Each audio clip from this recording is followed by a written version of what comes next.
desde donde se abordan los temas públicos de lo nacional a lo local. Acompáñame a través del sitio www.ventanapublica.com.mx.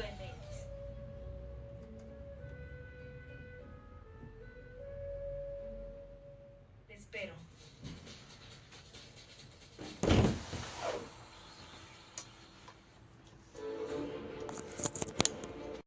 Nuestra razón de ser es la gente. Ventana Pública, la radio social de México.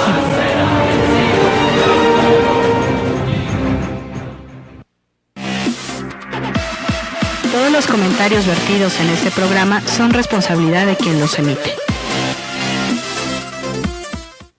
Amigos, amigas, muy buenas noches. Bienvenidos sean a Ventana Pública y a su programa Hablemos de Realidades. Yo soy Miriam Cruz y es un gusto reencontrarme con ustedes a través del streaming, a través de las redes sociales y particularmente a través de Facebook en vivo. Muchas gracias por estar atentos y por hacer posible que este espacio se desarrolle de una manera muy armoniosa, además muy empática con ustedes, con temas por supuesto alternativos que ustedes nos proponen y que nos interesa poner en la mesa como ciudadanos y ciudadanas de este país y de esta Ciudad de México, pues con todas sus complejidades y con todo lo que encierra hablar de la agenda pública nacional y local. Y bueno, pues me da gusto que estén hoy una vez más haciendo eco de esta invitación que les hacemos todos los días para que nos escuchen a través de esta plataforma que es www.ventanapublica.com.mx. Les vamos a agradecer mucho a partir de este momento que nos ayuden compartiendo desde sus espacios, desde sus muros personales esta entrevista. Ustedes saben que de pronto nos castigan por allá en Facebook y no nos permiten compartir en grupos, pero confiamos en que ustedes nos van a ayudar a hacerlo. Así es de que por favor les vamos a agradecer que se lleven a su muro la entrevista, que nos acompañen en los siguientes minutos. Vamos a estar platicando hoy de las candidaturas independientes, de esta discusión pública sobre el tema de los recursos a partidos políticos, y le agradezco una vez más que nos acompañe a un personaje que es amigo ya de esta ventana y es el doctor Ricardo Pasco. Muchas gracias, doctor, bienvenido a esta Ventana Pública. Muchas gracias, Miriam, buenas noches. Un gusto, doctor, igualmente, que nos acompañe en este espacio y donde además hay mucho interés por conocer las propuestas de las y los ciudadanos. Nos toca una vez más escuchar el tema de los independientes, y vaya que tenemos todavía muy a flor de piel lo que fue el proceso constituyente en la Ciudad de México, donde nos tocó verlo, participar, doctor, de estar dándole seguimiento a las candidaturas que plantearon las y los ciudadanos, y bueno, también encontrarse con el desenlace que no fue precisamente lo que hubiésemos querido para el caso de las candidaturas independientes. Claro. Ya en la víspera de la elección del 2018, iniciado el proceso electoral, y una vez más se abre la posibilidad de que los ciudadanos pues otra vez se autopropongan, y una vez más esta serie de requisitos que estamos viendo que se requiere para poder ser candidato o candidata. ¿Qué panorama vislumbra usted? ¿Cómo está viendo el escenario a unos meses de la elección del 2018? Bueno, muchas gracias, Miriam. En primer lugar, uno de los resultados de la elección del año pasado para la Asamblea Constituyente fue justamente que la elección sirvió como una especie de encuesta. Entre otras cosas porque votó muy poca gente, como todos sabemos, votó el 29% del padrón. Entonces representaba, por el lado de los partidos, reflejaba su verdadero voto duro. Duro, sí. Que es interesante ver que es tan poquito, por cierto, de todos los partidos. Pero por el otro lado, en el caso de los independientes, lo que reflejó es que hay un estado de ánimo social crítico, una masa social crítica en la Ciudad de México dispuesta a votar por los independientes. De tal manera que sumando todos los votos de los independientes quedamos en cuarto lugar, pero muy pegados al tercer lugar, al PAN. De hecho, recibimos 2,000 votos menos que el PAN en la Ciudad de México. Es decir, hay una gran disposición y una refleja una actitud crítica, una actitud pensante, una actitud reflexiva por parte de un sector de la ciudad que está dispuesta a votar por independientes, que no se intimida por el no votar por un partido, porque hay zonas del país donde la gente se siente intimidada por votar por un independiente y se sienten obligados a votar por un partido X, el que sea. Aquí en la ciudad no es así, y entonces la elección del año pasado reflejó esto, esa masa crítica dispuesta a votar por independientes.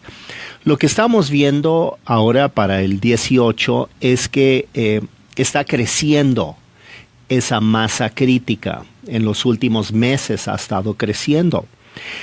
Y ahora lo que está por verse, y yo no sé cuál vaya a ser el desenlace, pero es una cosa de que tiene que seguirse muy de cerca, es la enorme irritación social que ha provocado el desenlace de los sismos.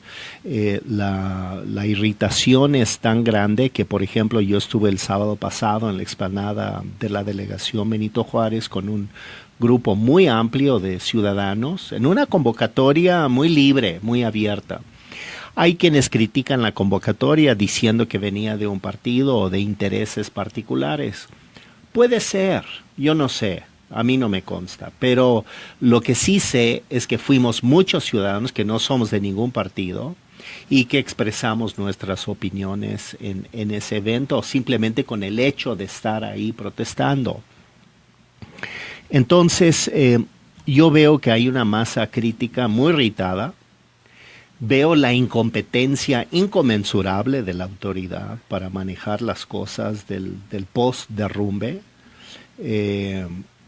Y bueno, veo incluso ahora que el gobierno de la Ciudad de México está proponiendo una ley de reconstrucción que me parece que está reflejando la evaluación más equivocada posible de lo que fue el resultado del derrumbe y los sismos. Y lo que está reflejando esa ley que quieren aprobar mañana, por cierto, en la Asamblea Legislativa, es que en vez de abrir una discusión acerca de qué tipo de ciudad necesitamos, por ejemplo, ¿debe ser tan alta la ciudad en una zona sísmica, sobre un lago?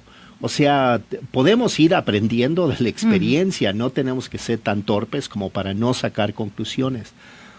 Pues la conclusión, al parecer, del gobierno de la Ciudad de México es: hay que construir más alto. Y entonces la iniciativa de ley que están proponiendo regulariza todas las construcciones, incluso las ilegales, de golpe, y les va a permitir construir el 35% más de niveles hacia arriba. Es decir, habría edificios más altos. Más altos. La conclusión del gobierno aparentemente es: hay que hacer edificios más altos y hay que hacerlos más rentables. Entonces, me da la impresión de que la conclusión es que sobre el dolor de la tragedia de los sismos hay que incrementar las utilidades. Literalmente es un plan de negocios lo que es esta ley de reconstrucción. Me parece que es la conclusión más torpe, más elemental y más equivocada de lo que es la ciudad. Esta idea de subir, de regularizar todos los edificios, incluso los irregulares, lo cual quiere decir que la intención es que no haya castigo para nadie. Porque ¿cómo castigas si la ley está legalizando los edificios? Incluso la ley dice que los edificios que hayan sido construidos incluso ilegalmente o por fuera del plan delegacional, o sea, con más niveles ilegalmente, todo eso se reconoce como algo ya hecho, se legaliza, y por encima de eso pueden construir ahora el 35% más de niveles del edificio. me parece una conclusión insólita. Uno, porque es casi parecido a la ley de punto final en las dictaduras de Sudamérica, cuando aprobaron leyes para decir, ya todos los que fueron torturadores, todos los que violaron los derechos humanos, todos esos militares que se dedicaron a esa faena, punto final, lo hicieron porque fueron ordenados y por lo tanto no habrá castigo para ellos. Esa es en esencia la ley de punto final. Esta ley que están proponiendo es una ley de punto final y es una concepción completamente equivocada de la ciudad. Y yo creo que los ciudadanos tenemos la necesidad, la obligación de protestar en contra de esa concepción y de esa visión que tiene el gobierno de legalizar todo aquello que fue incluso ilegal, porque entonces no hay ninguna garantía de que lo que vendrá en el futuro en materia de construcciones se apegue a los reglamentos de construcciones. Claro, la autoridad dirá que sí, pero la experiencia en la ciudad es que no han respetado esto. Entonces, me parece terrible lo que están proponiendo. Entonces, si estamos viendo este fenómeno, ¿cómo no va a haber una masa social crítica que dice no queremos más partidos en el gobierno, no creemos en los partidos?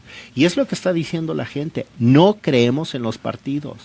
Entonces yo he sostenido que en mi caso particular, creo que te lo expliqué el año pasado que tuve la oportunidad de conversar contigo, yo no tengo un discurso antipartido, no es mi afán. Yo he sido miembro del partido a mucha honra y lo he explicado y he dicho por qué, pero también he explicado por qué he dejado a los partidos y por qué hoy creo que el camino tiene que ser distinto.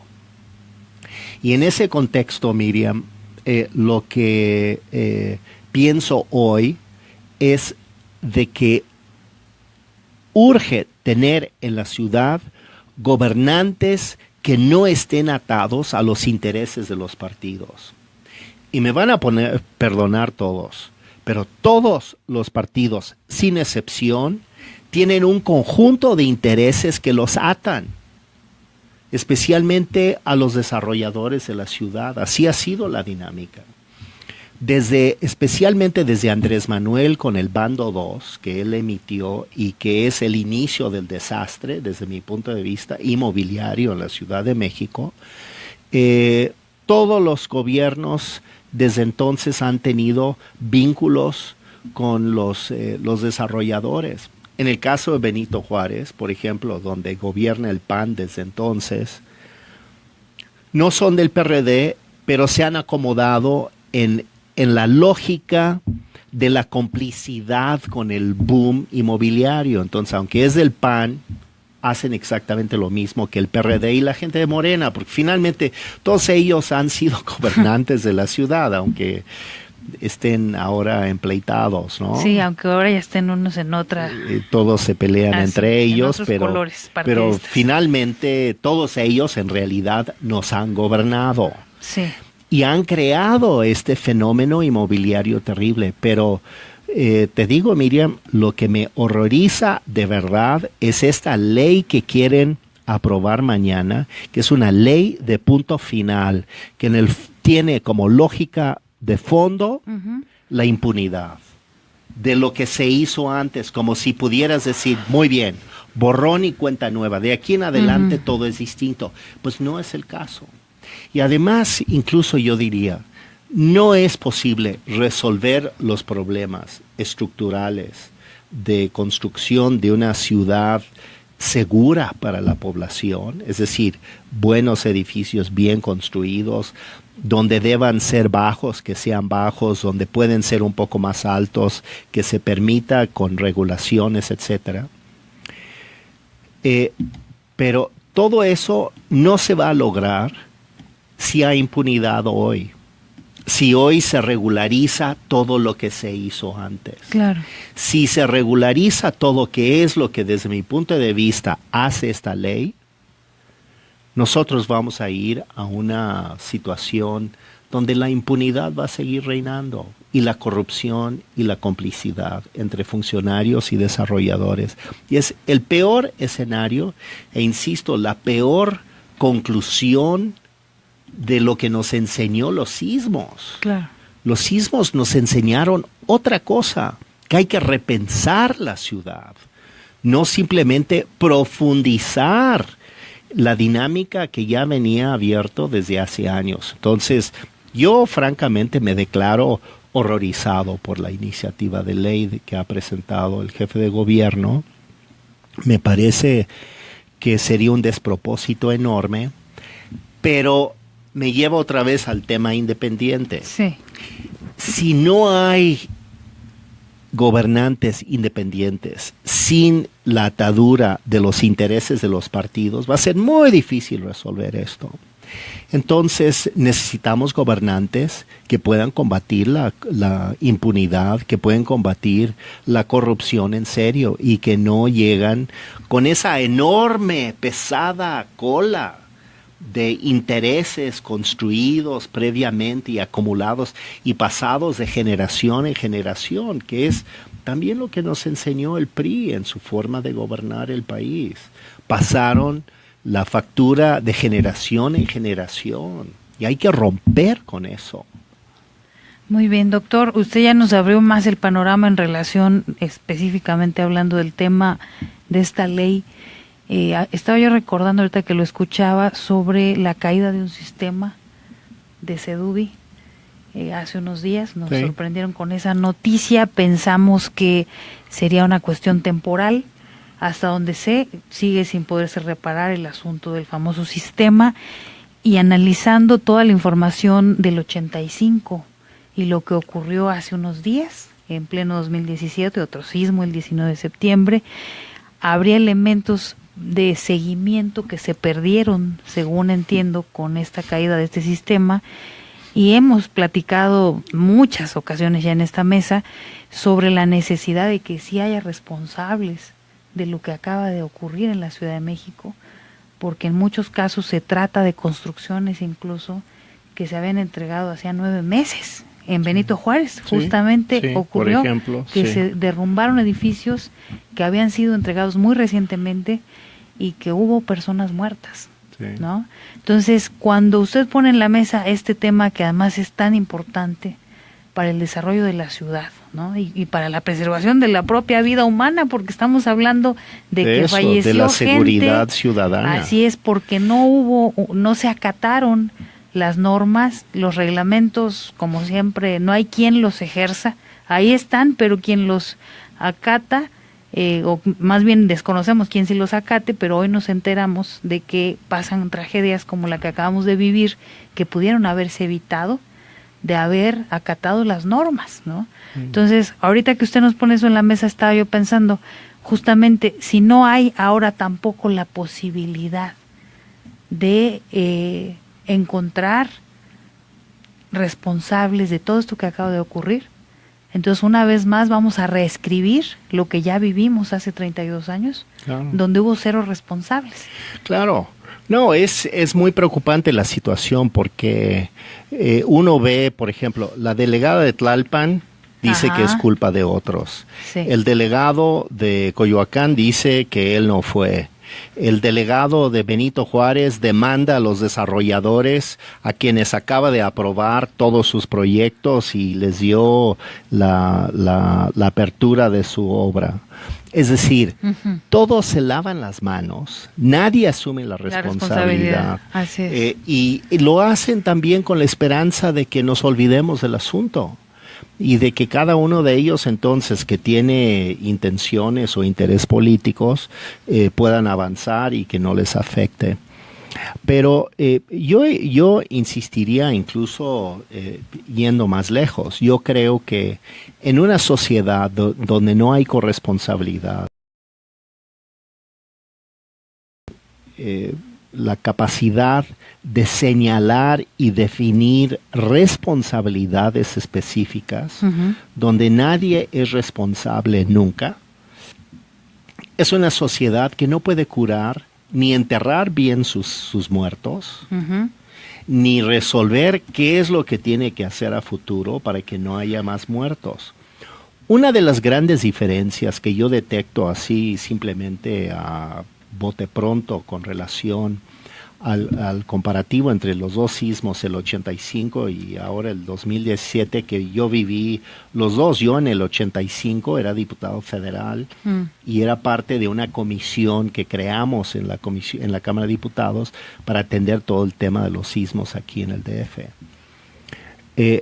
Pero una de las diferencias fundamentales es que mientras en el 85 los grandes afectados fueron gente de las grandes unidades habitacionales populares como Tlatelolco y otros más, muchos más, los grandes edificios públicos, oficinas, etcétera, escuelas, hospitales públicos, todo el centro médico se cayó, el Hospital General, muchos centros médicos, es decir, muchos edificios públicos. No digo que no haya caído edificios privados, pero la gran tragedia fue en torno a los edificios públicos, y gran parte de los muertos ocurrieron en unidades habitacionales populares, fue que habían sido construidos por el gobierno.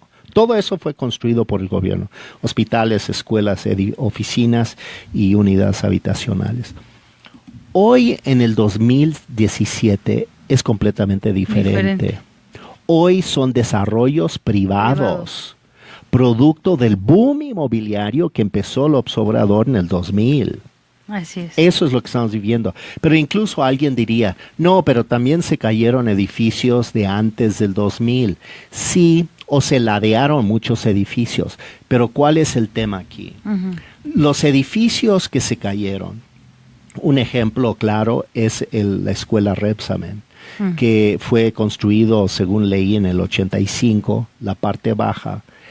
Pero como el boom inmobiliario permitió subir de niveles sin revisar los cimientos bien de los edificios, se empezaron a echar más y más pisos. Entonces, de repente, un edificio de 3 o 4 niveles, de repente era de 6. Porque acuérdense que el bando 2 permitió incrementar los niveles en un 100%. Así fue. La ciudad subió de 3 a 6 pisos. Y entonces, esos 3 pisos adicionales en un edificio viejo hizo que hoy se cayeron los edificios viejos también. Pero por obra del boom inmobiliario, que tiene esta ideología de la verticalización de la ciudad, de construir hacia arriba, como si fuera un tema de orgullo nacional, ¿no? De tener edificios altos y no chaparros. Nos acompleja nuestra chaparrez, ¿no? Y entonces queremos tener edificios altos para sentirnos muy altos, ¿no? Entonces, el hecho es que es el boom inmobiliario irresponsable lo que provocó esto, porque un boom inmobiliario puede hacerse responsablemente. O sea, yo no descarto eso, pero implica otras cosas. Por ejemplo, me parece claro que hay grandes franjas de la Ciudad de México donde no es correcto construir más de 3 pisos. No es correcto, porque es zona sísmica, porque el subsuelo es blando, porque hay toda una serie de condicionantes. Pero no, aquí es un tema ideológico y de rentabilidad económica. Y es más rentable. 6 pisos, aunque se te caiga en 9 meses, como que es el caso de edificios en Benito Juárez, ¿no? O edificios viejos que se cayeron porque les habían construido de manera absolutamente irresponsable más pisos, porque ya se permitía. Entonces, ese hecho gracias del al bando famoso 2, bando. el bando 2 que permitió multiplicar, o sea, construir el 100% más de pisos en la ciudad. Y esa visión era una visión completamente de rentabilidad económica, o sea, de incrementar las utilidades. Entonces, estos son temas que tenemos que poder discutir. Claro. Porque si no discutimos, entonces estamos perdidos. Y lo que yo veo es que viene la ley mañana, la quieren aprobar mañana, no ha habido ninguna discusión, y es una ley verdaderamente inmoral, porque la conclusión es completamente equivocada, que es impunidad a todo lo anterior y a construir 35% más alto en la Ciudad de México. Esa es la conclusión, en esencia, que es un tema de la rentabilización del desastre del sismo. O sea, lo quieren convertir en un nuevo botín, en un nuevo festín inmobiliario. Y hay que oponernos a esto. Yo me opongo absolutamente a lo que están haciendo. Y yo creo que hay una cuota de inmoralidad muy grande en esto. Y yo me pregunto si todos los partidos van a avalar esa cuestión. Si lo avalan, bajo la lógica, un poco la idea de que estamos dando solución a la demanda de vivienda, porque aquí siempre la justificación es vamos a hacer vivienda para la gente. Entonces el bando 2 era vivienda de interés social. Esa fue la justificación ideológica del bando 2, pero en realidad en todo este tiempo que gobierna el PRD desde el 2000 a 2017, solamente el 5% de la vivienda construida en la Ciudad de México, 5% es vivienda de interés social. El 95% es de interés medio y alto. Y todo se hizo al amparo de que supuestamente estaban construyendo interés social. O sea, es una gigantesca patraña el asunto. Pero si no somos capaces de revertir esto, los ciudadanos vamos a seguir viviendo en una gran inseguridad, y ese es el tema final en todo esto. Y la gente perdiendo sus patrimonios, porque además todos los sismólogos lo dicen, no lo digo yo, lo digan los sismólogos, dicen, viene el gran terremoto, vete a saber cuándo, podría ser en 100 años, digo, yo lo sé. Pero si sabemos racional y científicamente que viene, preparémonos para ello. O sea, creamos una ciudad segura para los habitantes. Una cosa donde la gente puede sentir que si hay un sismo van a poder resistir. Pero en este momento, claro que todos sentimos paranoia, ¿no? Yo personalmente siento que está temblando todo el tiempo, ¿no? O sea, como que cierro mis ojos, siento que está temblando. Es una locura, lo sé. Pero es a raíz del último sismo. Pero claro, incluso el del sábado, por cierto, que fue como lo que generó como una paranoia absoluta, que no resultó ser mayor cosa, pero tocó la fibra de la paranoia, el botón de la paranoia. Claro, porque es real el problema y el peligro es real. Entonces, sin hacer ideología y pánico con el peligro, lo que tenemos que hacer es reaccionar inteligentemente. Y esta iniciativa de ley no es inteligente, es una visión verdaderamente especuladora con el pánico de la gente y haciendo ideología de un supuesto rescate, cuando en realidad lo que están haciendo es desatando otra oleada de fiebre inmobiliaria que la ciudad no se merece.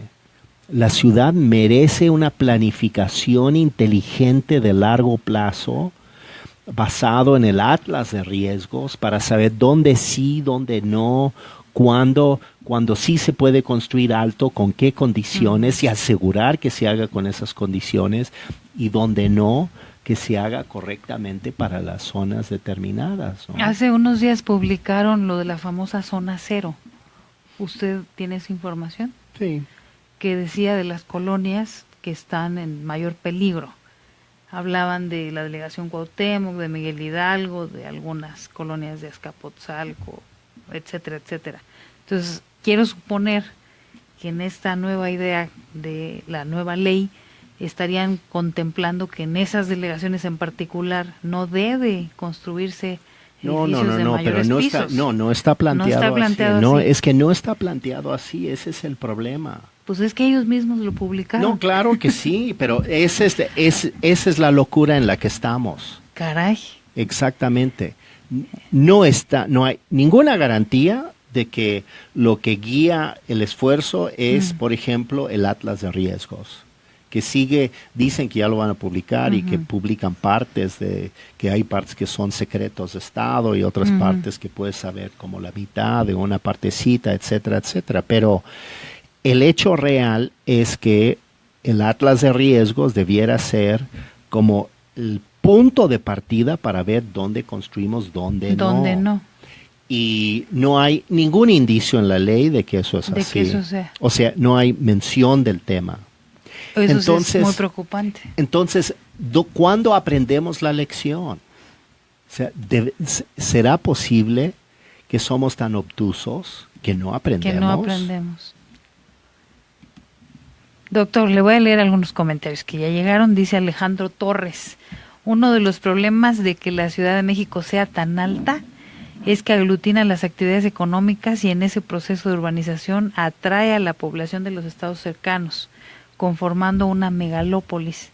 Esto es contrario a lo que la Constitución dice sobre el federalismo y las zonas económicas.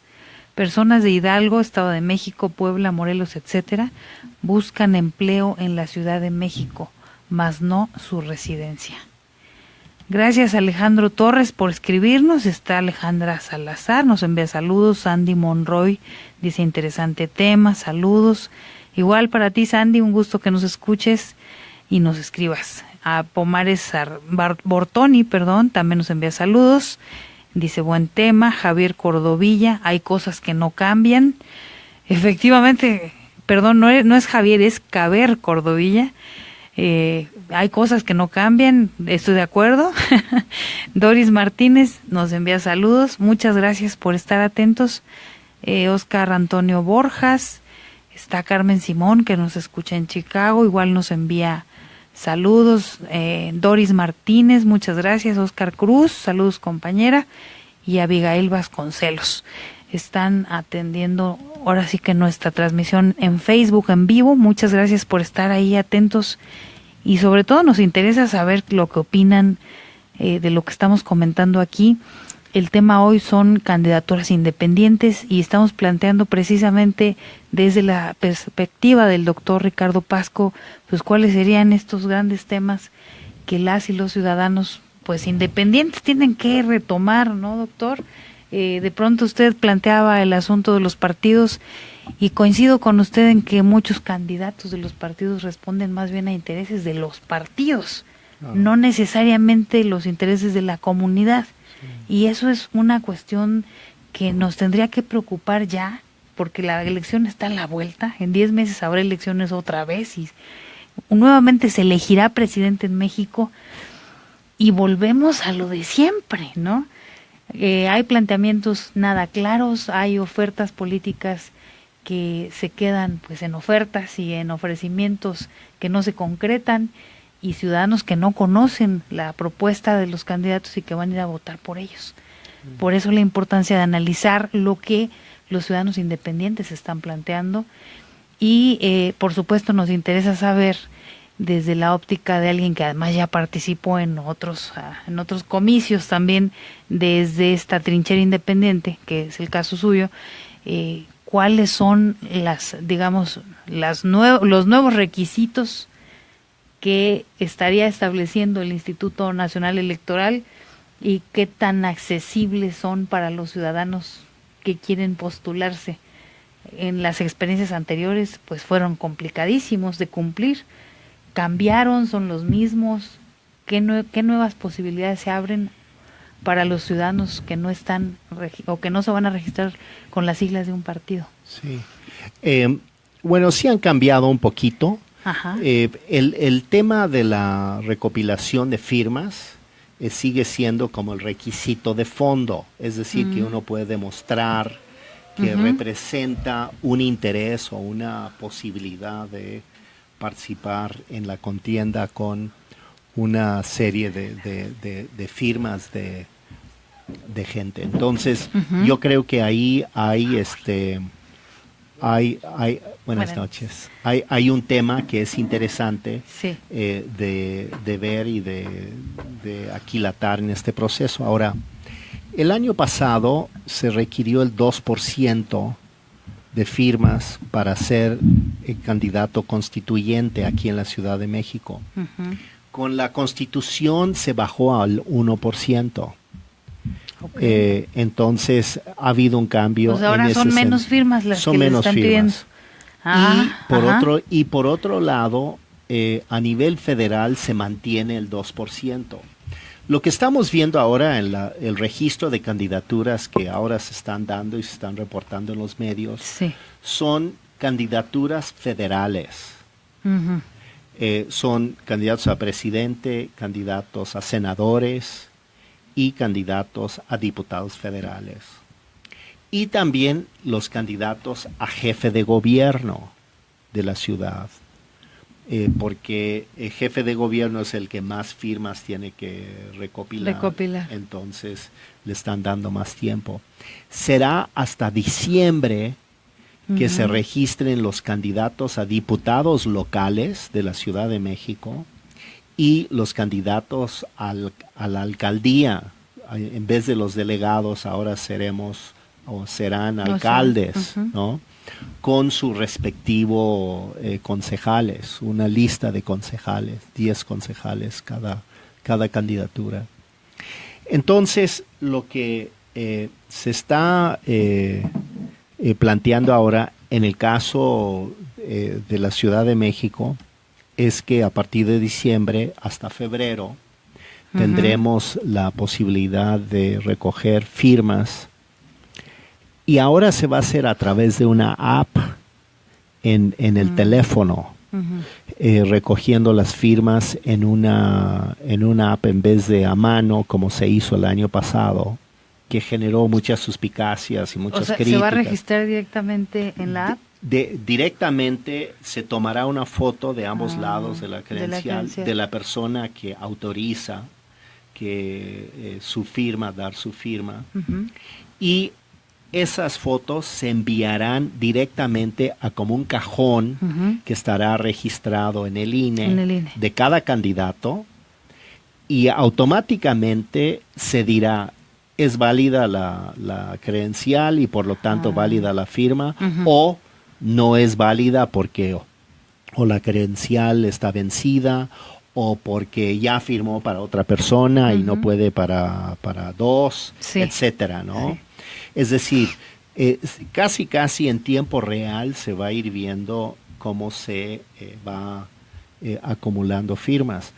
Pero, por ejemplo, en el caso de mi candidatura independiente el año pasado tuve que reunir 74,000 firmas.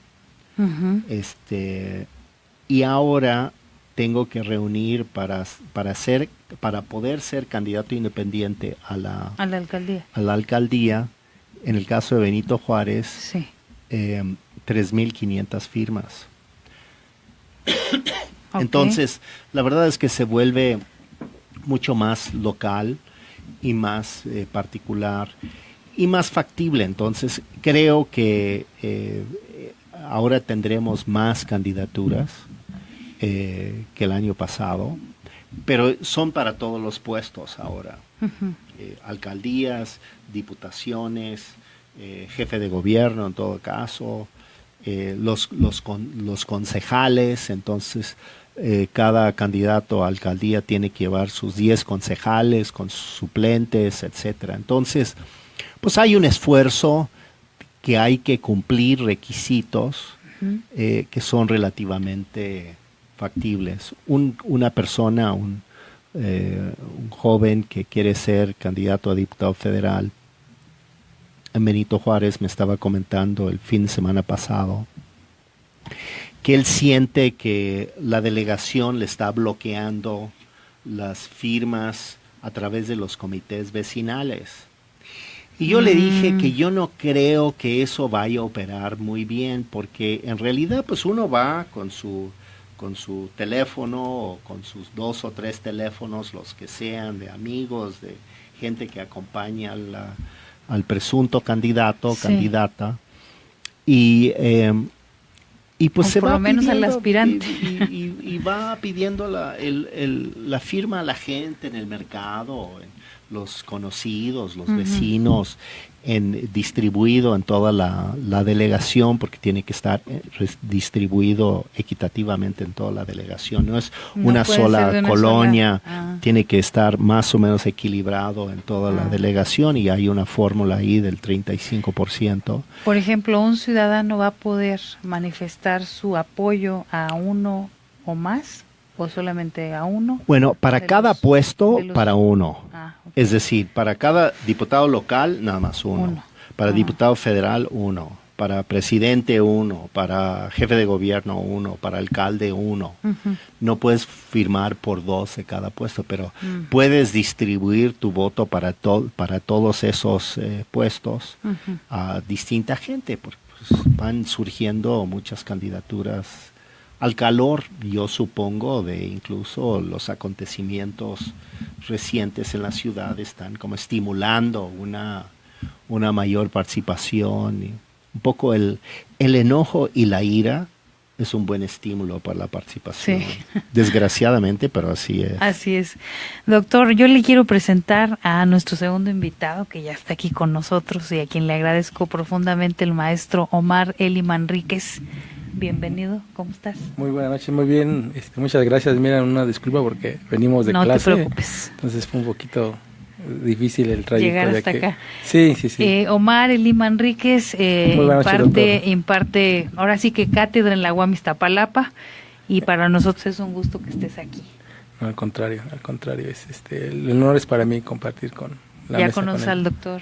Ya, bueno, no en persona. No en persona, pero ya lo has visto. Sí, ya, o sea, es parte de nuestra labor seguir a los actores políticos más importantes, y sí, desde luego ya no tenía el gusto, pero muy buenas noches, doctor Pascual. Pues ya un poco entrados en el tema de las candidaturas independientes, Eli, comentábamos sobre esta situación de los requisitos, todo lo que tiene que enfrentar un aspirante independiente para poder obtener el registro.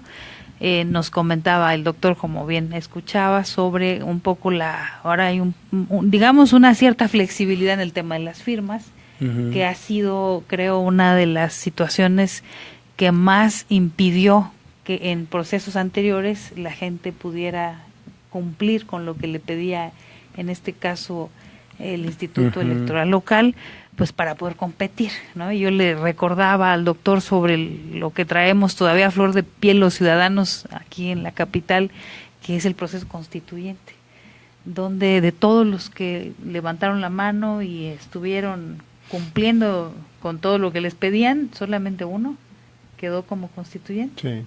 Uno, de no recuerdo ya cuántos, pero eran muchos los que 22. Al inicio se anotaron. 22. Y bueno, también un poco comentar sobre la pertinencia de que los ciudadanos sin partido pues se inscriban a este proceso electoral, que además ya arrancó y que no está nada lejano, pues faltan escasos 10 meses para poder, muy pronto, a la vuelta de la esquina. Así es, acudir a votar, ¿no? Entonces, estamos en esa parte, Eli, planteando el panorama general, y por supuesto a mí me interesa conocer las opiniones de ustedes en relación a los personajes que ya se anotaron, que ya levantaron la mano. Tengo entendido que hay por ahí cerca de 25 suspirantes a la candidatura de la presidencia de la República, diciendo yo quiero, ¿no? Y bueno, algunos no nos suenan tan independientes, por cierto, pero bueno, ellos ya se asumen fuera de los partidos. Claro, el propio caso de Margarita Zavala, ¿no? Que acaba de anunciar que se registraría como independiza del independiente, ¿no? Así es, habiendo renunciado apenas hace unos días, 3 días atrás, más o menos al Partido Acción Nacional. ¿Qué ves tú en el panorama general, Eli? Platícanos. Para rumbo al 2018, Así ¿no? Y es. un poco el proceso. Pues de entrada creo que una de las conclusiones más compartidas es sobre la atomización del voto y el fenómeno que va a traer como consecuencia de la representatividad que pudieran tener esa fragmentación, ¿no? Si estamos hablando ahorita al menos de una veintena de candidatos, pues el tema aquí es que la atomización tendría, digamos, consecuencias a la hora de construir plataformas electorales que pudieran plantearse como opción frente a un proyecto político actual, ¿no?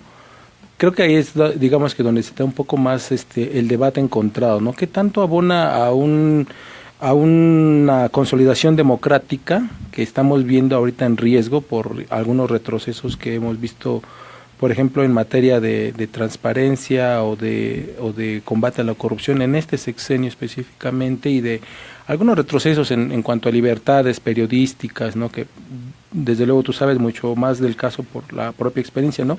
Entonces, ¿qué tanto estas candidaturas se plantean como una herramienta para poder pararse como una opción real de competencia frente al proyecto político actual que representa el PRI, al menos, ¿no? Y el Frente, por otro lado, que pudiera ser como los actores más con mayor peso, y Morena, ¿no? Como otro actor, ¿no?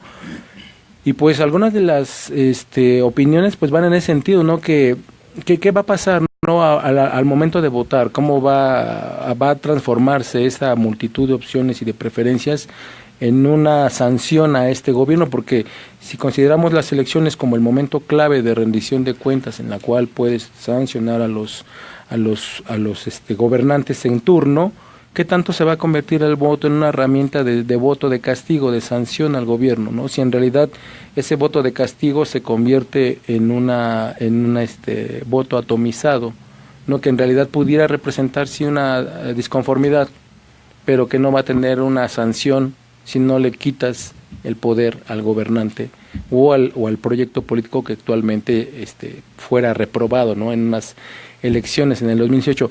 Creo que eso es lo que está generando mucho debate, ¿no? Porque en realidad uno a veces también se pregunta ¿qué va a pasar? ¿Podrían conformar una coalición los diversos candidatos independientes, ¿no? Para posicionarse sobre una sola cargada política y ponerse por lo menos 4 o 5 opciones reales, ¿no? Uh-huh. Que no vaya a suceder como con estos movimientos anteriores de anulación del voto o de abstencionismo, ¿no? Que en realidad el peso de 4 o 5 millones de votos en una competencia muy cerrada sí pueden definir una elección, ¿no? Entonces, en ese sentido, ¿cuántos de esos candidatos van a llevarse estos pequeños rebanaditas del pastel, ¿no? 1 millón de votos, 2 millones de votos, 3 millones, ¿no?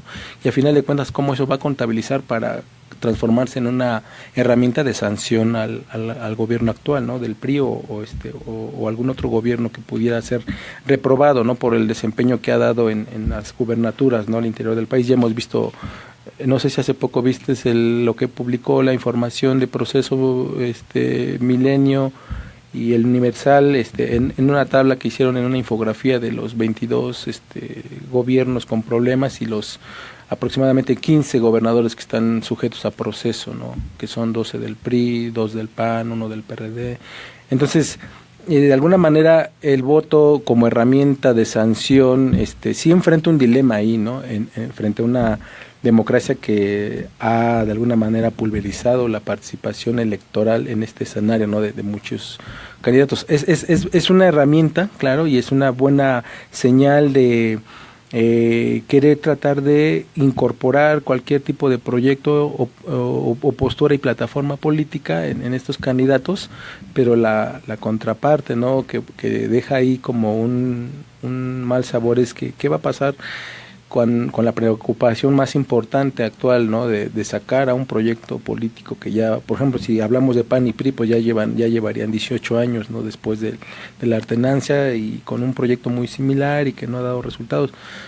aquellos ciudadanos que quieran ejercer un voto de castigo, ¿cómo se convierte ese voto de castigo en un voto estratégico para que se convierta en una herramienta de sanción? Porque sí, o sea, efectivamente dentro de el abanico de candidatos sí hay una recuperación de esa inconformidad social, sí se va a canalizar de alguna manera democrática e institucionalmente esa sanción, ¿no? Pero qué efecto va a tener específicamente a la hora de distribuir la cuota de poder después de las elecciones, ¿no? Si en realidad ese voto de castigo que está atomizado no se transforma en cambiar a los gobiernos que han sido identificados como con mal desempeño o corruptos, ese sería un mal resultado de una buena reforma, o un mal resultado de un mal planteamiento también pudiera ser, ¿no? De que tal vez las candidaturas independientes pudieran tener otra forma de operación, que pudieran transformarse en representación efectiva en la Cámara, porque ese es otro tema, ¿no? Los partidos políticos son los que tienen las prebendas, y los candidatos independientes tienen que competir contra todo el aparato de la partidocracia, ¿no? En el sentido de que no tienen recursos, no tienen acceso a medios. La lógica de competencia electoral está diseñada para llevarla por el caudal del poder económico, ¿no? O sea, quien tiene suficiente poder económico para movilizar y desplazar recursos, tiene cierta garantía de acceso a espacios donde tiene una voz importante para difundir en medios, o liderazgos de opinión, o espacios de reproducción de sus plataformas, compra de tiempo de aire, movilización de maquinaria política, ¿no? Como específicamente el Bronco, Margarita, Peter, Ferris de Con, ¿no? Por poner nada más 4 ejemplos. Ellos tienen bastante acceso a redes de poder y económicas y de apoyo, frente a otros que pudieran ser candidatos más frente a una Marichuy, por ejemplo. Sí, frente a una Marichuy, que anunció que va a renunciar a los recursos, al presupuesto del IFE, ¿no? Bueno, del INE. Del INE, ¿no? ¿Cómo de alguna manera equiparas esa competencia entre esos dos tipos de candidatos? Unos de alto perfil que están, digamos, extraídos directamente de la partidocracia, nada más se quitan la camisa del partido un rato para la competencia, pero en realidad están, digamos, que son insiders, son actores que están dentro de esta lógica de la partidocracia, frente a otros que pudieran ser buenas opciones, incluso la misma Marichuy dentro de la representatividad que pudiera tener de aquellas zonas marginadas de población indígena o de comunidades rurales, ¿no? ¿Cómo haces que la competencia sea en un piso parejo, que sea equitativa y que se traduzca en espacios en el Congreso, ¿no? Porque ese es el tema, ¿no? ¿Qué cantidad de votos necesitas para tener un proyecto viable en la Cámara, ¿no? Y cómo de alguna manera puedes traducir tu voto de descontento, de castigo, en un voto estratégico que castiga a los que hicieron mal el trabajo de gobernar durante estos últimos sexenios, ¿no? A mí me parece que esas son las cuestiones más importantes de cómo utilizar el voto para este 2018, ¿no? Muy bien, Omar, gracias. Opinión de lo que está viendo de las candidaturas de los suspirantes a la presidencia por la vía independiente. Yo creo que hay que ver las candidaturas en dos niveles. Uno es hasta qué punto son simplemente pero son una expresión de rupturas al interior de instituciones políticas. O sea, Ríos, Peter y Margarita son eso, por ejemplo. Son el ejemplo. Y otro es hasta qué punto una candidatura es una expresión programática. Marichuy es, por ejemplo, eso. Es posible que alguno sea alguna expresión que busque tener como una propuesta alternativa de nación, un planteamiento programático interesante, pero no ha sido como la norma de estos candidatos. Entonces, incluso el Bronco también es producto de una decisión dentro del PRI en realidad, ¿no? Entonces, esos fenómenos se tienen que ir decantándose para ver exactamente qué peso van a tener, uno. Dos, ¿quiénes van a poder reunir las firmas? Yo no estoy muy seguro que, por ejemplo, yo creo que Ríos Peter no va a poder reunir las firmas, por ejemplo, ¿no? Porque además tiene que distribuirse en el país, no es solamente que vaya Guerrero a juntar sus firmas de sus amigos, ¿no? Sino que tiene que un determinado número de estados, creo que 20 estados tienen que estar representados en el padrón, ¿no? El conductor, Ferriz, por ejemplo. Veremos, él tiene muchos seguidores, sí. Pero no es lo mismo ser un seguidor a un locutor, claro, que ser alguien dispuesto a salir y dar tu firma y hacer algo militante en ese sentido. Sí. Entonces yo creo que se va a decantar mucho esa lista en primer lugar. Ahora, yo creo que es importante lo que tú dices de qué utilidad puede tener el voto el próximo año. Incluso ahora están diciendo que la salida de Margarita favorece al PRI y a López Obrador, ¿no? Y Juan Ignacio Zavala, su hermano, decía en un programa de televisión, bueno, él decía, yo no sé si eso es cierto, pero si lo es, quienes no pactaron con ella dentro del PAN tenían que haber visto ese peligro, tenían que haber aquilatado ese problema. Sí. Yo no sé si es cierto, ¿no? Pero el hecho es que hay como esas especulaciones.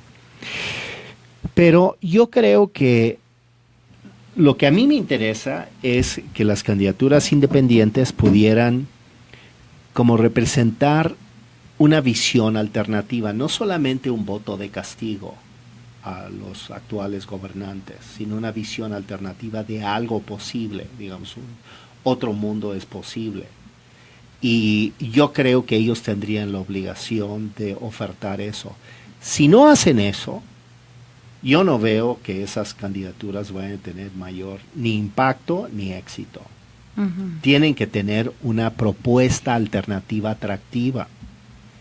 Y son muy pocos hasta ahorita de los que se han inscrito que puedan generar esa impresión.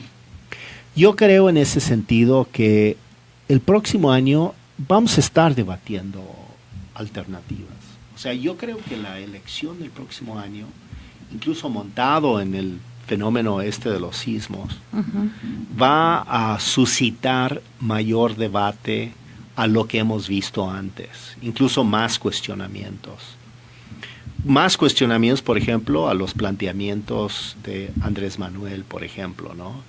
Que en realidad pues más o menos ha ido por la vía libre, como que nadie lo ha debatido realmente mucho con él, el tema de la inseguridad, por ejemplo, qué es lo que realmente propone frente a eso, ¿no? Que más allá de sus becas para todos los jóvenes. Sí. Y bueno, no, eso, o sea, la gente sí está buscando soluciones, y lo veo ahora en el tono aquí en la Ciudad de México.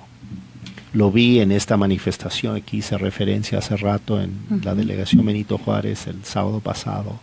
La gente está buscando soluciones reales a los problemas y no quieren escuchar la demagogia de los partidos. Y ese es el agotamiento con el fenómeno partidista. Y los partidos realmente no han podido salir, digamos, de su disco rayado. En realidad son muy poco creativos. Como los dirigentes políticos en nuestro país básicamente no leen libros y no escriben. Todo es de bote pronto. Realmente es una mucha clase, improvisación. Es una clase política pobrísima, o sea que no está generando ideas. Entonces, la gente está harta de eso. Y yo creo que los quienes aspiran a ser dirigentes, gobernantes, tienen que poder plantear una visión más allá. Por ejemplo, bueno, comentábamos hace rato esto de la ley de reconstrucción que está planteando Mancera para mañana en la Asamblea Legislativa. ¿Cuál es la visión? O sea, ellos debieran poder decir cuál es su visión de ciudad que quieren, pero no lo hacen, porque ellos mismos o no lo quieren confesar o realmente no saben. Y yo creo que es una combinación de ambas cosas, ¿no? Sí. Creo que no saben y creo que tampoco quieren confesar. Lo poco que saben no lo quieren confesar, ¿no?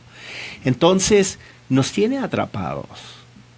Y esto es terriblemente frustrante para la sociedad, porque la gente piensa, la gente razona. Yo pienso que la gente es inteligente. Pienso que el sistema educativo mexicano es pésimo, pero la gente piensa, sabe pensar y sabe razonar las cosas y ver por dónde van las cosas. Puede que te lleve a una conclusión muy utilitaria, pero también a una conclusión de que esto que me están ofreciendo no me resuelve nada. Y en ese sentido reivindico hoy las candidaturas independientes, porque creo que las candidaturas independientes, lo que seremos, me incluyo en ese paquete, es un referente donde tienes que demostrar que hay lógicas y pensamientos que son distintos a los de los partidos. Y en realidad los candidatos independientes somos un correctivo al sistema político. No somos una sustitución. Por ejemplo, yo no creo que los independientes vamos a sustituir a los partidos políticos van a desaparecer. Yo no creo eso. Los partidos políticos van a seguir existiendo. Pero ¿por qué han surgido hoy, en este momento de la sociedad, de la historia de nuestra sociedad, las candidaturas independientes, digamos, con este ruido mediático? No sé si es muy importante, pero con este ruido mediático. Es porque somos la búsqueda del correctivo al sistema político. Y en realidad somos eso. Y también creo que los independientes tenemos que entender cuál es nuestro papel en este proceso histórico, tampoco ni para exagerar lo que somos, ¿no? Y es por eso que en parte yo, por lo menos, he sido muy cauto en no hacer una campaña descalificando a los partidos. Critico a los partidos y explico por qué creo que yo puedo ser un mejor gobernante, no siendo miembro de un partido, que siendo de un partido y asumiendo todos sus compromisos perversos aquí en la Ciudad de México. Pero explicar eso es distinto a descalificar los partidos. Los partidos no van a desaparecer. Incluso si yo ganara la alcaldía de Benito Juárez el día de mañana, yo tendría que gobernar con los partidos en la Asamblea Legislativa, con un jefe de gobierno de un partido. O sea, la realidad no desaparece. El cabildo va a estar compuesto también, ¿no? Va a ser va a ser plural, de una integración plural. Entonces, no, el tema es demostrar el arte de la política. Y yo creo que buenas candidaturas independientes pueden hacer un gesto revitalizador del sistema político. Ahora, ¿qué tanto candidaturas entienden eso, por ejemplo? No estoy muy seguro que esa es la idea de Margarita, por ejemplo, Zavala, no sé. La conozco un poquito, pero pues, no sé cuál es realmente su idea de refrescar el sistema político, de hacer planteamientos nuevos, etcétera. No lo he percibido honestamente en su campaña. Marichu va a ser representante de una voz de quienes sienten que no han tenido voz, por ejemplo. Y eso es muy positivo. Claro. Yo creo que es muy positivo que el EZ esté en la idea de incluirse en el sistema político y de participar en las contiendas electorales. Ese debate en la izquierda se dio hace muchísimos años, de si participar o no en las elecciones. Digo, en el 79 tuvimos que resolver eso. Yo soy de esa generación de los partidos que decíamos. 42 años tiene de eso ya. Si meterte en las elecciones era una traición a los principios de la lucha por el socialismo, ¿no? Entonces, bueno, resolvimos eso, y enos aquí, ¿no? Ahora como candidatos independientes, ¿no? Claro. Pero creo que hay que entender esa evolución histórica y entender hoy por qué están teniendo una presencia que no habíamos tenido las candidaturas independientes. Creo que es funcional al sistema político, así lo quiero decir, funcional para obligar al sistema también a hacer replanteamientos que de otra manera no haría. Los partidos, si los dejas solos, bueno, nos comen a todos. Sí, ya está más que demostrado, ¿verdad, doctor? Sí. En la experiencia de quienes hemos sido gobernados desde que tenemos uso de razón hasta la fecha por los partidos políticos. Les leo comentarios, dice Luisa Islas, mucha gente que votaba nulo su voto prefiere darle a un independiente que no tenga que ver con los partidos políticos y que tenga un buen proyecto nuevo. Ok, gracias Luisa Islas, un honor leerte. Dice Edith Pozos, Pasco es un personaje prejuiciado, las candidaturas independientes son un eufemismo, es el subterfugio de los partidos, nadie es puro, Pasco tiene un largo camino de un partido a otro, primero en el PRD y luego en el equipo de campaña de Calderón. Bueno, ahorita ya nos dirá el doctor Pasco esa referencia que hacen aquí directa. Faltó incluso el PRT. Faltó el PRT, que fue antes. En mi larga cola. Currículum político. Concluye diciendo, lo único que les queda a los políticos para tener la credibilidad es congruencia. Y él no se ha distinguido por ello. Así que en un sistema de partidos, lo de los independientes es un engaño. Si acaso Marichuy es la única a la que se le puede creer que es independiente, pero incluso ella ha dicho que su participación será testimonial. Gracias por tu participación, Edith. Ahorita te contestará el doctor Pasco, claro que sí.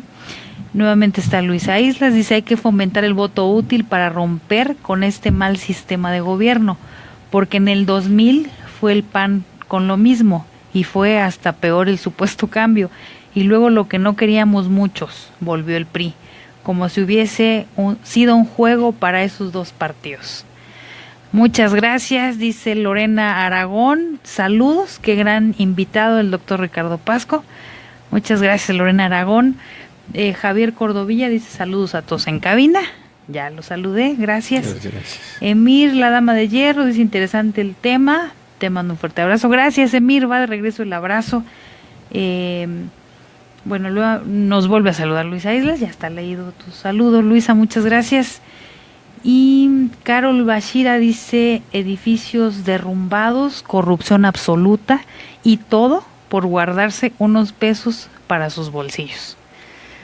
Gracias Luisa, Carol Bashira nos hace este comentario de hace rato, estábamos hablando precisamente del tema de los sismos. Luego nos comenta Lucila García, dice, hola Miriam, un saludo desde Fortín de las Flores, Veracruz. Yo solo digo, la corrupción es la madre de todos los vicios, delitos, omisiones, mordidas, etcétera, etcétera. Muchas gracias Lucila, me da gusto que estés muy atenta hasta allá, hasta Veracruz de este programa.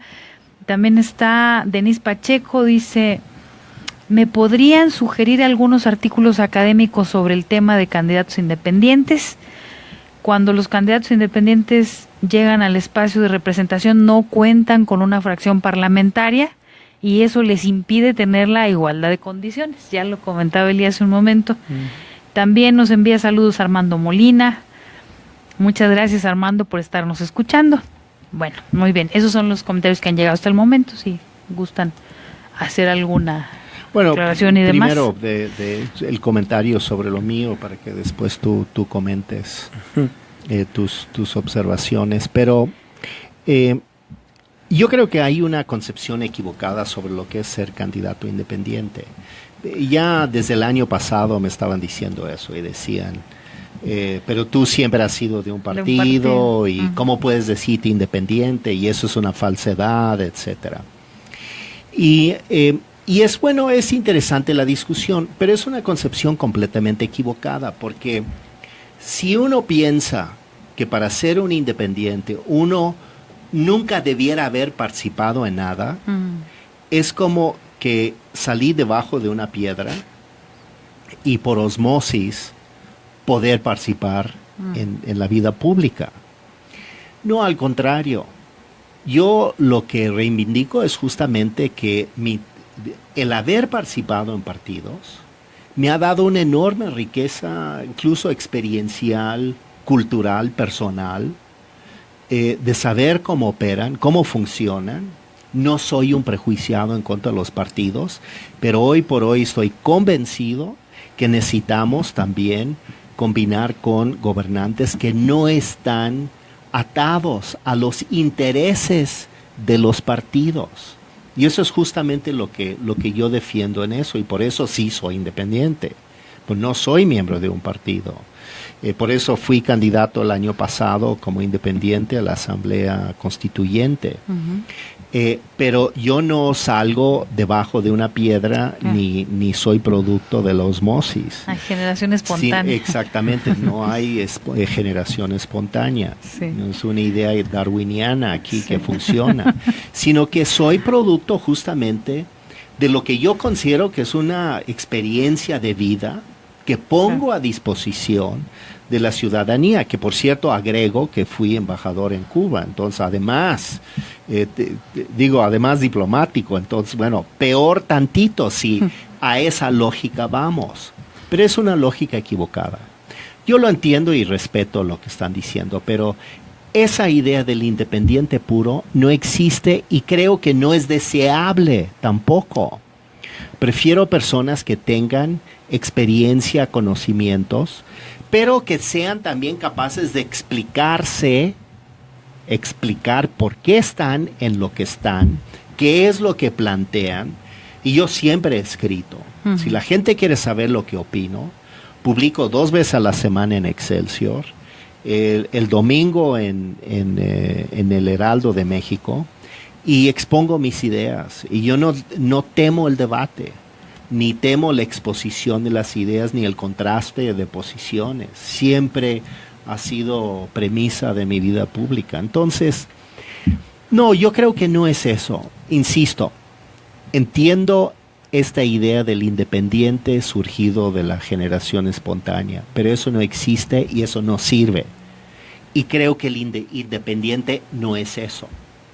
Creo que el independiente es quien pueda en realidad construir una lógica diferente de gobierno, no atado a los intereses previos de los partidos, que todos los partidos, sin excepción, están atados a un conjunto de intereses económicos y políticos. Y, por ejemplo, a nivel de una alcaldía en la Ciudad de México, yo puedo llegar absolutamente sin tener compromisos con ni un solo desarrollador, por ejemplo, que desde mi punto de vista es como un requisito básico para poder atacar el problema de la corrupción y los malos edificios. Claro. Entonces, uno tiene que tener claro a qué va. Y uno que tiene experiencia, que ha vivido circunstancias complejas, políticas, conflictivas, puede entonces con claridad decir, yo voy sobre esto. Y esta es mi oferta. Ahora, si la gente lo atiende o no es otra cosa, eso lo veremos. Pero eso no es mi tema. En realidad mi tema es el debate público que requerimos hoy para empezar a sanear el ambiente político, a corregir las conductas de los partidos políticos como independientes y a jugar el papel político histórico que nos toca jugar hoy. Muy bien, doctor. ¿Comentarios, Eli? Pues sí, concuerdo con el papel del candidato independiente en el sentido de que es importante traducir sus voces en posturas sancionadoras del actual ejercicio de gobierno. Me parece que ahí puede haber una experiencia muy importante y yo incluso haría un llamado a los candidatos independientes a radicalizar lo más posible el discurso para precisamente en el ejemplo que pone el doctor Pascoe, hacer un espectro de posturas antagónicas de tal magnitud que se conviertan en verdaderos incentivos de ajuste al orden político, porque si empezamos a ver discursos con esta misma vocación demagógica, pues entonces el discurso va a estar como en los mismos cajones, en los mismos moldes, y entonces pues no va a haber mucha temor a sanciones severas de parte de la sociedad. Entonces me parece que esta sería una vía, por lo menos ahí sí coincido con algunas posturas que ven muy positiva la figura. Ahí coincido con que pueden ser canales para voces más radicales, porque creo que en ese sentido sí hay una oportunidad muy grande de los candidatos independientes, en el sentido de que no tienen compromisos políticos, clientelas, de llevar el debate muchísimo más allá de las fronteras en donde lo han ubicado ahorita los partidos políticos, ¿no? Y creo que es el tiempo de que abonen con muchas propuestas innovadoras y de cambios profundos, porque en ese sentido creo que van a ampliar muchísimo más la percepción del problema que tiene México en cuanto a su orden político y social y económico. Y creo que en ese sentido de poder retratar otra realidad muy diferente a la que estamos viendo continuamente reproducida en los medios, de que el problema es la solución es esta, ¿no? Mágicas a veces y muy providenciales. Creo que en ese sentido el candidato independiente puede hacer este juego de haber, bueno, vamos a abrir el debate hasta acá, ¿no? Para que por lo menos haya dos extremos bastante severos, y el statu quo y los pivotes de hacia dónde se van a cargar las preferencias, por lo menos se queden en una posición equilibrada en medio, ¿no? A eso me refiero, ¿no? Que llevemos al extremo el debate, para que por lo menos las posturas se ubiquen en un espectro mediano, y que por lo menos la solución sea más hacia un cambio que hacia quedarse en el mismo punto del statu quo actual, ¿no? Entonces creo que eso es un aporte que pueden hacer los candidatos independientes, muy importante, ¿no? Muy bien, gracias. Él dice Luisa Islas que nos quiere mucho a los tres. Gracias, Luisa Islas. Yo debo reconocer que gracias a que Luisa Islas intervino en ambos casos, me estaba cayendo en cuenta, pues que se facilitó el acercamiento con ambos a través de Luisa Islas. Así de que muchas gracias, Luisa Islas, por hacer posible que conociera al maestro Eli, y también en su momento hizo ahí un puente para acercarme al doctor Ricardo Pasco. Quisiera, antes de concluir, qué rápido se va el tiempo en este espacio, es increíble, un punto de vista de ustedes sobre lo que ha estado en el debate público en los últimos días, sobre esta posibilidad que los partidos mismos han planteado de renunciar a los recursos públicos. Es un tema que a muchos nos preocupa. Hay quien ve con beneplácito el anuncio. Creo que hay cosas que no se han dicho de qué representaría si de verdad se renunciara a los recursos públicos que por ley se le otorgan a los partidos. La opinión de ustedes para nosotros es importante. Sí, claro. Ustedes me dicen quién primero. Favor, sí. Bueno, yo siempre he sido partidario de las prerrogativas públicas contra el financiamiento privado de los partidos. Y máxime, yo diría, en esta época histórica de nuestro país, particularmente importante, porque el papel del narcotráfico puede ser verdaderamente funesto. De hecho, el narcotráfico ya ha colocado a importantes actores dentro del Congreso. Así es. Les quiero decir, yo doy una clase de seguridad nacional en la UNAM, y yo siempre he mantenido la tesis de que la razón por la que ha sido tan difícil aprobar una modificación constitucional para definir exactamente en qué casos puede y en qué casos no puede intervenir el ejército en tareas de seguridad pública en el territorio nacional, cuando combate, por ejemplo, el narcotráfico, no lo han podido hacer por la larga y dura resistencia del narcotráfico a que eso se regularice, porque les gusta mantener al ejército en una situación de indefensión legal. Entonces, es toda una discusión, lo sé, pero lo pongo como un ejemplo de cómo el narcotráfico puede influir en la toma de decisiones en temas muy importantes del país. Entonces, si no hay financiamiento público y nos remitimos a financiamiento privado, de repente nos vamos a empezar a reducir a 2 partidos en el país, francamente. Sí. ¿No? O en todo caso, 2 grandes partidos con mucho poder económico y un montón de chiquitos que no tienen nada. No es deseable eso. Y yo creo en ese sentido que hay que buscar un equilibrio. Ahora, también, francamente, yo pienso que se hace mucha demagogia con el tema del financiamiento de los partidos. Se habla de 6,000 millones de pesos. La verdad es que no es ni el 0.05% del presupuesto anual del próximo año.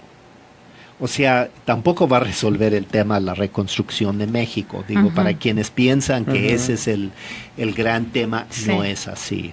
Ya hay que dejar atrás mitos sobre esta cosa. Otra cosa es que odian a los partidos y entonces les quieren quitar todo y mal hablar de los partidos. Eso lo entiendo y lo respeto. Sí. Pero yo creo que debemos encontrar un buen punto intermedio. Los partidos, creo yo, sí han sido muy mimados presupuestalmente y no es necesario eso. Yo creo que es posible hacer sustantivas reducciones a sus prerrogativas, pueden operar perfectamente como partidos, incluso fincarse más en el trabajo de sus militantes y en las aportaciones de sus militantes que de financiamiento público, pero sí creo que tiene que tener suficiente financiamiento público para hacer campañas y no estar financiados por el crimen organizado o por intereses económicos determinados, ¿no? O simplemente para ilegalmente saquear al erario público. También hay que frenar ese tema.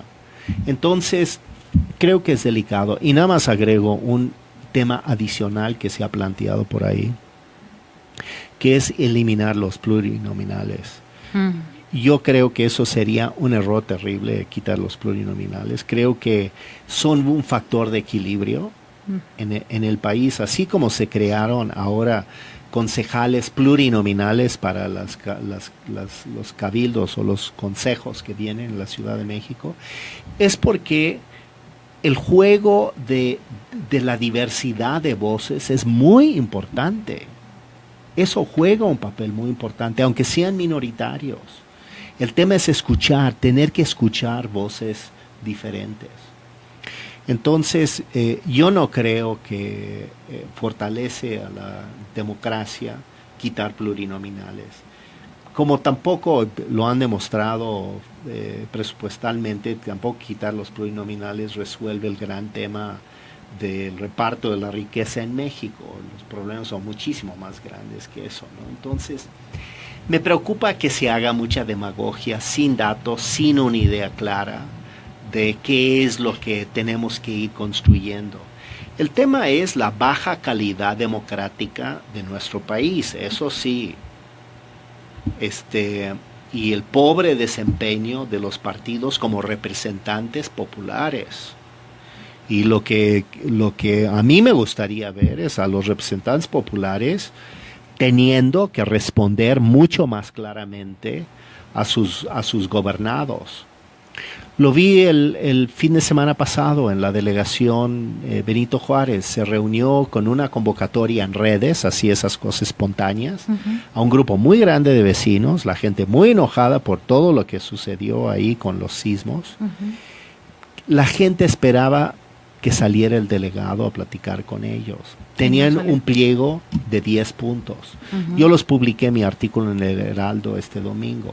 Son 10 puntos que eran perfectamente manejables por una autoridad que tiene idea de las cosas, de explicar incluso esto le corresponde a la Asamblea Legislativa, yo no lo puedo resolver, esto sí me toca, yo les propongo que vayamos juntos a la Asamblea a demandar esto, en fin, un buen manejo político. No, en vez de eso se esconde, ni da la cara. O sea, Tiene gobernantes miedo, ¿no? de quinta categoría, de verdad, ¿no? De gente insegura y mediocre Sí. que gobiernan de esa manera, ¿no? Entonces, digo, también el enojo de la gente con la clase política, de repente dice hay que quitarles todo el dinero porque son tales por cuales. Bueno, lo entiendo perfectamente y lo comparto incluso, pero esa no es la vía, me parece. Muy bien, doctor. Sí, coincido con la exposición del doctor Pascoe y efectivamente no es una solución en el sentido de que no se va a traducir en un recorte en una mejor calidad democrática, porque precisamente el financiamiento es una vía para contrapesar otro modelo que pudiera ser a través del financiamiento privado en un contexto como el actual que tenemos, que está atascado de actores ligados al crimen, ¿no? Entonces no sería una solución ni siquiera medianamente factible, ¿no? Además, el tema actual es que esta propuesta oportunista del PRI surge a partir de un falso debate sobre el costo de la reconstrucción y la posibilidad de financiarlo a través de la canalización de los recursos dados a los partidos, ¿no? Que como bien señaló el doctor, pues sí, es muy poco, ¿no? Lo que podría realmente reorientarse del gasto, ¿no? En realidad hay muchísimas otras opciones que pudieran canalizarse para la reconstrucción de lo que son los daños a la propiedad y a los afectados, ¿no? Por los sismos y los desastres naturales. El falso debate es, digamos, colocarlo aquí para que de alguna manera hagan todavía más inequitativa la competencia electoral y lo que se transformó en un tiempo como un mecanismo de equidad en la competencia política desaparezca completamente y quede en manos de redes criminales. Por ejemplo, en la discusión que se ha dado en la sociedad civil se han traído al tema de debate muchísimos puntos a través de los cuales pudieran hacerse ajustes presupuestales para canalizarse a la reconstrucción de la obra pública y de la atención a los damnificados, ¿no? Hay un sinnúmero de propuestas. Me gustaría, si todavía hay tiempo, leer un par de ellas, ¿no? Por favor. Por ejemplo, es obvio que se requiere un recorte proporcional a toda la infraestructura de la administración pública federal y de los tres poderes de la Unión, ¿no? Un señalamiento muy específico ha sido el recorte de la publicidad oficial gubernamental, que actualmente en este sexenio acumuló 34,000 millones de pesos, y dime tú, como en términos de política, eso qué beneficio trae a la ciudadanía, ¿no? Un presidente que tiene 16% de aceptación muestra el fracaso de estos 34,000 millones, ¿no?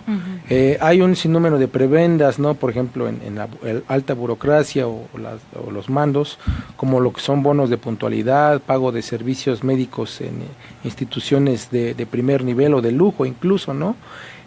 Un sinfín de partidas que todavía en esta etapa de austeridad en la que estamos todos pasando, bueno, todos los que no estamos en la burocracia, ¿no? Como los servicios personales, las pensiones de lujo, en fin, ¿no? El tema específico de la corrupción, ¿no? Te voy a dar 3 datos nada más como para que hagamos conciencia de cuánto se puede recuperar de la corrupción, ¿no? Las mediciones que se hicieron a partir del establecimiento de la Auditoría Superior, ¿no? Que empezó a ponerse en marcha, hasta la última cifra del 2016, hablan de una cifra que va de los 600,000 millones de pesos que se pierden en corrupción hasta los 2 millones de millones, ¿no? 2 billones, ¿no? El Banco Mundial habla aproximadamente de 500,000 millones promedio anual. Entonces, tú con esta cifra más o menos te das cuenta de anualmente cuánto se va por la tubería de la corrupción, ¿no? Es impresionante, ¿no? Si tú tomaras, digamos, suficientes previsiones a través de asignándole más presupuesto a la Auditoría Superior de la Federación, aumentándole el presupuesto, podría recuperar como contraprestación de este aumento una gran cantidad de recursos. Por ejemplo, la auditoría ha recuperado aproximadamente 67,000 millones de pesos en lo que va de su ejercicio de trabajo, ¿no? Y eso ha sido con un costo con un presupuesto bastante reducido, con una capacidad de fiscalización de más o menos alrededor del 10% de todo el gasto que puede ser auditable, ¿no? Entonces, tú vas sumando estas cifras, vas viendo cuánto se puede recuperar de la bolsa que han desviado los gobernadores, ¿no? Que también oscila aproximadamente por ahí de los 300,000 millones de pesos. Un sistema fiscal que realmente aplique la progresividad, ¿no? Que se cancelen todas estas preventas que hay en términos fiscales, subvenciones, subsidios, condonaciones que generan un boquete aproximadamente de 400,000 millones de pesos. Entonces tú tienes bastante dinero de dónde poder echar mano para destinarlo a la reconstrucción del país, ¿no? Y no tienes por qué plantear una medida descabellada como retirar el financiamiento a la partidocracia, ¿no? Que en realidad, bueno, al sistema de competencia electoral, que en realidad el vicio está en cómo se ha mercantilizado el proceso, no es en realidad que la existencia de un sistema de partidos sea malo, sino más bien cómo se ha pervertido y se ha llevado todo al campo de la mercantilización y casi operación con mercenarios políticos, ¿no? Que es lo que está más bien causando el daño y está haciendo que el voto sea muy caro en México, más bien la dinámica clientelar, que tienes que movilizar gran cantidad de recursos para conseguir este voto clientelar o el voto duro o comprar en última instancia o cooptar el voto, ¿no? Cuando se hace de manera violenta. Entonces hay bastantes soluciones y todas caen en el campo de la voluntad política de hacer ajustes presupuestales a los excesos, al gasto oneroso que hay en la alta burocracia, en la presupuestación, agencias que no han dado los resultados necesarios, ¿no? Aplicar estos presupuestos con base en resultados, de aquellas que no han dado resultados, pues definitivamente no. Entonces hay todo un amplio campo donde hacer ajustes de política presupuestaria y no tener, digamos, tomar esta propuesta oportunista del PRI del recorte, ¿no? Porque en realidad pues es como para dejarles todavía la cancha más libre, ¿no? Más chueca para que ellos ganen, ¿no? Y creo que sí hay muchísimo, ¿no? Y que esto se haga a través de otras figuras, no el fideicomiso, porque ya también los fideicomisos son probadamente mecanismos de opacidad que sirven también para hacer muchos movimientos perversos de los dineros públicos. Muy bien, Eli. Bueno, ya nos dio una serie de opciones, Omar, Eli, sobre el tema de dónde se podría echar mano. Y ha llamado la atención que sean los propios partidos los que digan, yo renuncio a las prerrogativas. Una parte de las, ¿no? prerrogativas. Sí. Ajá, renuncio en aras de que se invierta en la reconstrucción. Es un tema que evidentemente traemos a flor de piel.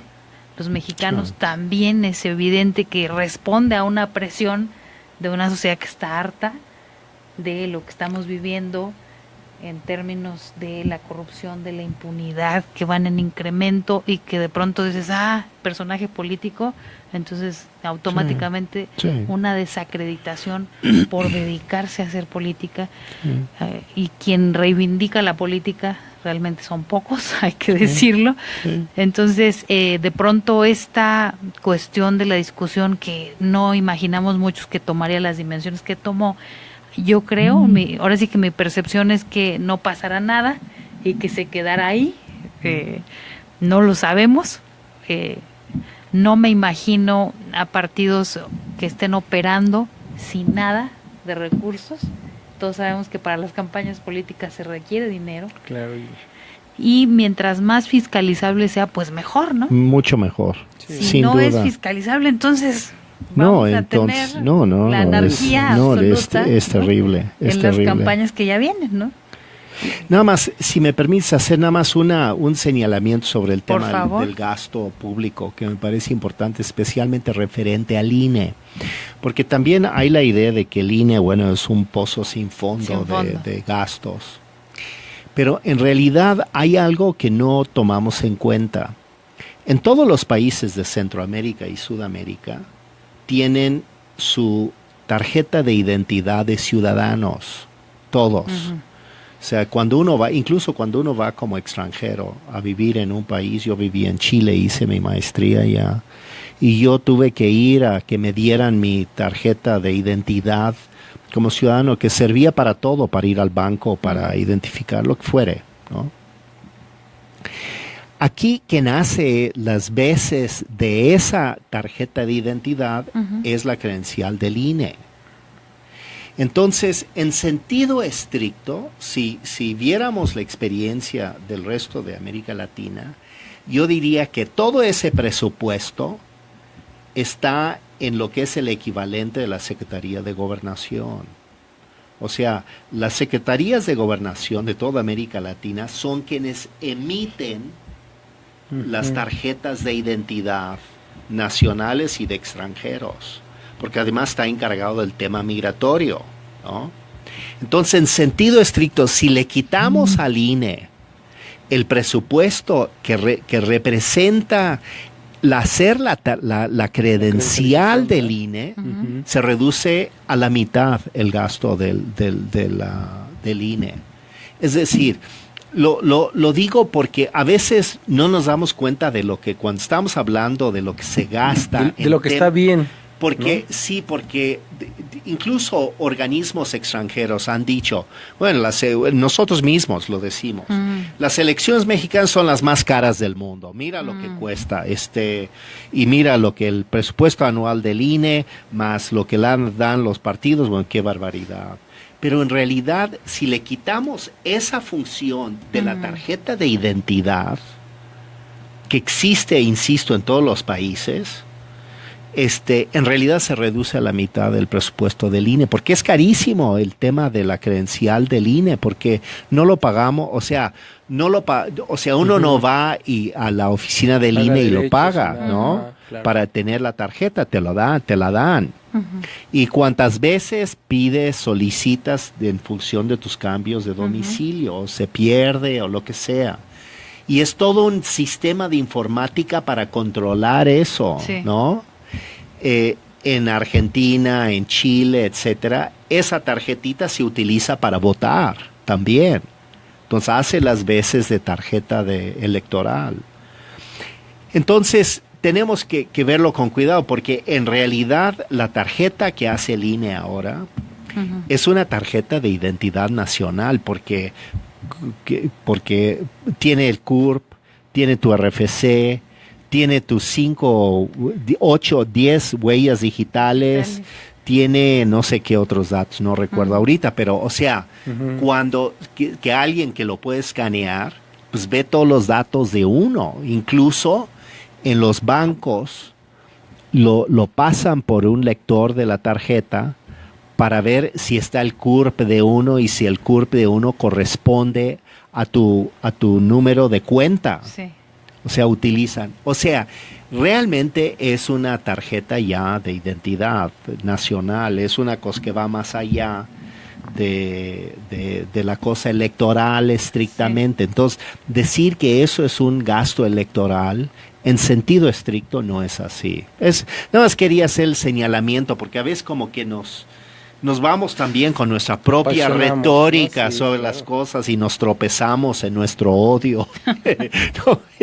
y buscamos culpables. Vamos a quemar el INE. Sí, a quemar el INE, a que Córdoba sea colgado en el árbol más alto del periférico, ¿no? Así es.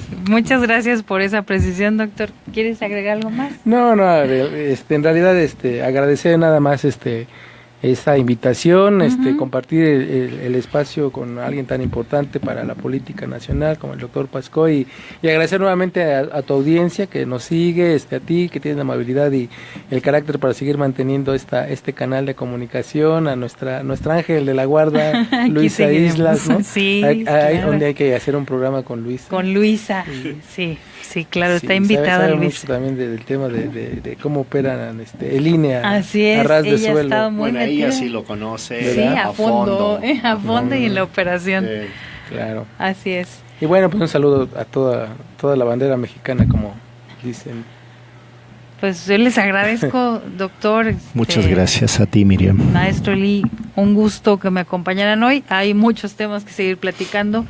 Era prudente, me parece, platicar de este proceso que ya inició, y en lo que viene, bueno, pues los estaremos invitando para establecer otras mesas aquí con nuestro auditorio que amablemente nos comenta, que nos sigue, que nos comparte, y bueno, a invitarlos también al seguimiento de los comentarios que amablemente nos hacen llegar. Claro que sí. Y estar pues muy atentos a próximas invitaciones. Muy bien, muchas gracias. De esta ventana pública. Doctor, muchas gracias. Muchas gracias. Gracias. Y yo sobre todo agradezco a quienes han hecho posible esta transmisión, que son todos ustedes, los que nos siguen, los que nos escuchan, nos comentan a través de nuestro sitio www, y por supuesto de las redes sociales, que son tan importantes como un vehículo de comunicación alternativo que estamos haciendo efectivo además las y los ciudadanos organizados. Agradecer por supuesto la producción de Irwin Molina, muchas gracias por hacer posible este programa.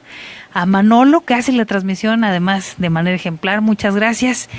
Y bueno, también agradecer en particular a quienes hoy nos escucharon, no nos escribieron, pero sé que están ahí atentos de lo que estamos platicando y más adelante nos propondrán seguramente otros temas. A Marco Centeno, que está en las redes sociales moviéndolas desde casa, muchas gracias. Pero sobre todo gracias a ustedes, que hacen posible que esta ventana continúe y que su programa Hablemos de Realidades también sea una de las opciones favoritas de ustedes para poder seguirse enterando de los temas públicos.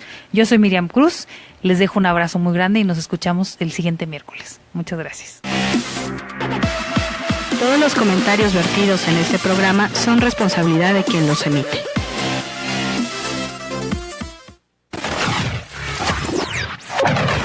Ventana Pública, la radio social de México.